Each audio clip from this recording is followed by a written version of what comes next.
Hello everyone and welcome to this Binance tutorial. In this Binance tutorial I will explain how to place buy and sell orders on the Binance platform. I will also explain all the different kind of orders you can place on Binance, and I will go over the pros and cons all of them have.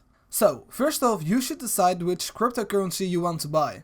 The second thing you need to do is to decide which coin or fiat currency you want to use to buy your crypto with.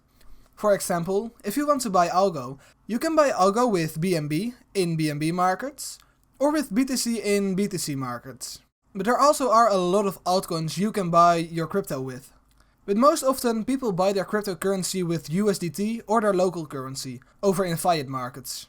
Let's say the coin I want to buy is Cardano, and I want to pay for my Cardano with Bitcoin. I will go over to BTC markets and search for Cardano. If you want to buy a cryptocurrency but you don't know what the ticker symbol of your coin is, you can go over to coinmarketcap.com and search for the coin you're looking for in the top right. Let's say you want to buy Cardano but you don't know what its ticker symbol is. You can type Cardano over here, then click on Cardano. Now you will be sent over to a page looking similar to this one. Over here you can see the name of the coin, Cardano, and after that there will be a ticker symbol. So now that you know the ticker symbol of your coin, let's go back to Binance. So once you have found the coin you want to buy, click on Trade. On the right side of this page, you will see a section called Place Order. Below that, you can choose between buy and sell. So depending on what you want to do, click on one of those buttons. Below those buttons, you will see three kind of orders. You can choose between placing a limit order, a market order, or a stop limit order. A limit order works like this. Binance will ask you to fill in the price. This is the price that you are willing to spend per coin you want to buy. At the top left you can see the price that your currency has most recently been traded for. If the price you fill in is a bigger number than the number that's displayed in the top left, your order will most likely come through instantly.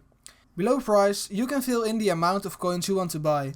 Depending on your budget, fill in the amount of coins you want to buy. You can also use the slider. This slider makes it very easy for you to select a percentage of your USDT available. If I slide it all the way to the right, I'll spend all my USDT I have available in my wallet at this moment. Below the slider, you will see a total of USDT you will be spending on your order. Always make sure to double check the numbers you filled in, so you won't make any unnecessary mistakes. Real quick, if you find this video helpful, let me know by leaving a thumbs up. The second order you can place is a market order. You can fill in the amount USDT you want to spend right here. Of course, you may also use the slider again. So, if I was to spend 100 USDT on this order, the amount of Algo I will get is equal to 100 divided by the price Algo is currently trading for. A pro about a market order is that your order will always instantly come through. A consequence of using a market order is that sometimes you will pay a higher price for your crypto than you had hoped for. Or, when you're selling your crypto, sometimes you will sell your crypto for a lower price than you intended to. That's why most investors prefer using a limit order on a price a bit higher or lower than the price it's currently trading for. That way, your order will most likely come through instantly, and if not, you will not pay a higher price than you are willing to spend on your order.